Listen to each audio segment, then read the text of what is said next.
இன்றைய பதிவு ஒரு முக்கிய பதிவு. சிவாலயங்களில் நம்ம சிவனை வணங்கிட்டு சுற்று பிரகாரத்தில் உள்ள சண்டிகேஸ்வரர் வணங்கும்போது அவரை கைத்தட்டி வணங்கி வழிபடுவாங்க. அதுமாரி வழிபடக்கூடாது, அது முற்றிலும் தவறு, அது மிகப்பெரிய பாவம் அப்படின்னு சாஸ்திரங்கள் சொல்லப்படுது. சண்டிகேஸ்வரர் அவர் ஒரு சிவ சிந்தனையுள்ள ஒரு தியானத்தில் தான் சிவனை நினச்சிக்கிட்டே எப்போதும் தியானத்தில் இருக்கக்கூடியவர் அவர். அது மட்டும் இல்லாமல் சிவனின் சொத்துக்களை பாதுகாக்கக்கூடிய ஒரு பாதுகாவலர்.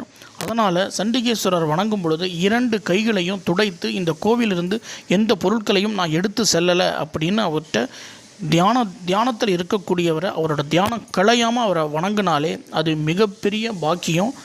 அதனால் நமக்கு பலவிதமான நன்மைகள் கிடைக்கும்.